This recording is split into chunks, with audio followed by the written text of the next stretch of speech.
I love it. I love the new personality test that is sweeping the nation, that is sweeping the world, the Enneagram personality test here. And I'm just on it on my phone right here, reading this off from EnneagramInstitute.com. But my brother-in-law introduced this to me, and wow, what an awakening. I feel like I understand myself so much better now. So if you're watching this video, chances are you've already taken the test and identify as type 1, the reformer. And that's why you're watching this, because you want to see what another reformer is like. What I want to do is just read through the website about type 1 and just kind of do a little commentary on that. Because even just going over this again and reviewing it, I'm like, that's why I am the way I am. So here it is. So type 1, the reformer, the rational, idealistic type, principled, purposeful, self-controlled, and perfectionistic. So again, just reading this from their site, you can check it out right now. It says, ones are conscientious and ethical with a strong sense of right and wrong. They are teachers, crusaders, and advocates for change, always striving to improve things, but always afraid of making a mistake. Well organized, orderly. They try to maintain high standards, but can slip into being critical and perfectionistic. They typically have problems with resentment and impatience. At their best, they're wise, discerning, realistic, and noble. They can be morally heroic. Now here's what really gets fun. Basic fear of being corrupt, evil, or defective. Basic desire to be good, to have integrity, to be balanced. As it goes on for the key motivations, it says that we want to be right, we strive for higher things and want to improve everything, to be consistent with their own ideals, to justify themselves, to be beyond criticism so as not to be condemned by anyone. That's totally true about me. You know, if you've watched my videos before, something I'm really big into is understanding identity protective cognition. And that is the concept that people have their own beliefs. And if you try to say something against their beliefs, it's only going to reinforce what they already believe. So anything you say against that belief is just going to be a waste of your time. So that's why, for me, I'm like, I'm not here to preach to anybody. Like, I'm a vegan, and that's probably going to come up in a minute. But it's like, I don't need anybody else to be a vegan. I know who I am. You know, for me, there's a sense of right and wrong for me, the ideal standard. But other people don't have to be vegan. I don't care what they do. You know, and so I can remove myself from that. And I'm glad it said that just there. As far as you want to be beyond criticism so as not to be condemned by anyone. So I just think that's really cool how all that works out. As far as this concept of, like, basically, it's not that you see yourself as better than other people. It's that you have such a sense of right and wrong. You're going to do your own thing no matter what, no matter whether people follow. And a lot of times they will follow you because you have such a sense of passion and direction. But if they don't follow you, it's not your problem. One of the things that I've learned in researching myself as a type 1 is ultimately something that I think confuses a lot of people about us, is that we're okay being alone, being by ourselves. Like for example, something I have never in my life struggled with is peer pressure. I've never struggled with that. I've never felt a need to belong with the mainstream. You know, because I always had my own sense of what was right and wrong. I did whatever I thought was right, whatever I wanted to do. And if everybody else was going to the football game on Friday night and I didn't want to do it, I wanted to go see this movie instead, even if I was the only one going to see the movie, I would do it. If I in high school and college, if I felt like being by myself on Friday night, I would do it. There's no sense of me feeling like I need to belong to a group. It's like, I'll be by myself or I'll lead a group of people, but I'm never going to do what I don't want to do.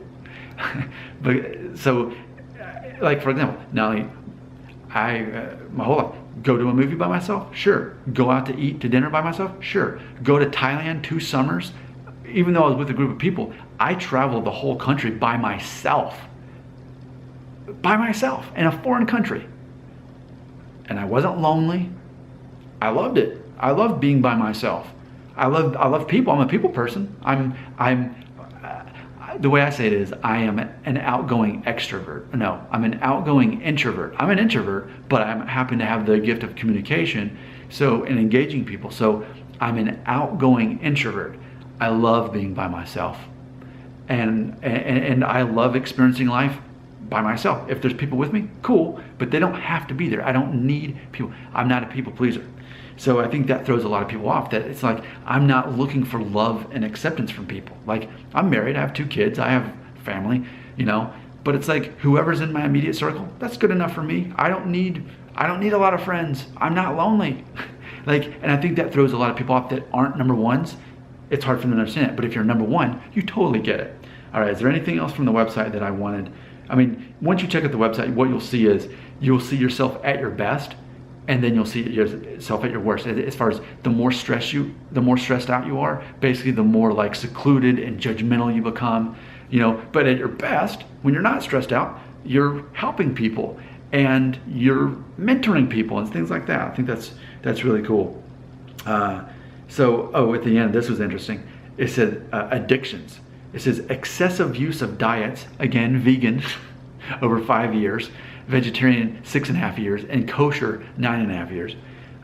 Excessive use of diets, vitamins, and cleansing techniques, like fast, which I used to do before I became a vegan. Diet pills, never. Enemas, absolutely, but before I became a vegan.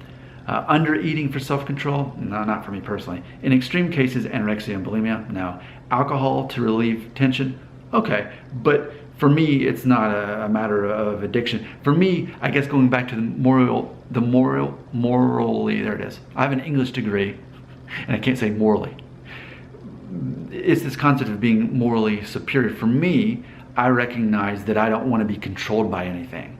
I want to be in control of my own life. So for me, the idea of being addicted to anything, no. But as far as the extreme diet thing, vegan, yeah, absolutely.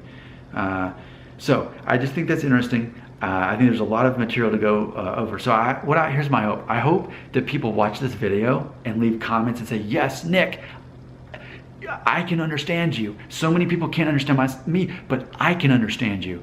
And I would love to, make more videos about the Enneagram, about the Type 1 reformer, just because I want to interact with other Type 1s. I'm not aware that I know any other Type 1s, like on a close level. Like nobody in my family is a number 1 that I'm aware of, and none of my friends, I don't think. So I'm surrounded by people who aren't my own personality. So I would love to make more videos about this and really break down some of the things that I mentioned in this video. So I'm gonna sit back and watch traffic of this video and see if people watch it and comment on it, and I collect an audience on that. Then I would love to make so many more videos, because I love talking about the Enneagram personality test, and like I said, understanding myself better. Then no wonders I've never had any issues with peer pressure. No wonders I'm okay with being by myself. No wonders everything is so black and white to me. I happen to be wearing a hat that's black and white. And my wife, we've been married 10 years as of this week. And that was one of the first themes of our marriage, as far as us understanding each other. She's like, you're so black and white about everything. And she's a number 2, so she's not that way at all. She totally lives in that gray comfortably. But for me, I get it, that there's not exactly maybe a perfect wrong and right to everything. Everything doesn't work out that perfectly all the time. But for me, I choose which side, I stick with that, and I'm committed to it, And I don't need other people to agree with me. And I think that's another thing too, is that so many people, they haven't entered the world of being emotionally intelligent and understanding that. They want to try to convert other people to their way of thinking of whatever it is. But for my version of being a number 1, I'm like, nope, I know what's right for me. I'm going to do that, even if I'm the only one doing it. And I don't need anyone else to join me on that. So it's funny, because it's like, as reformers, as Type 1, I guess this is the lonely personality in a way. I know there's other ones that have their own version of being maybe secluded, but it's like a lonely personality, but you don't feel lonely. You actually enjoy it, and not in an unhealthy way. You enjoy life. You can enjoy life. You can have a great personality and have the gift of communication like I have, but still are totally cool. Being by yourself, and I'll close with this.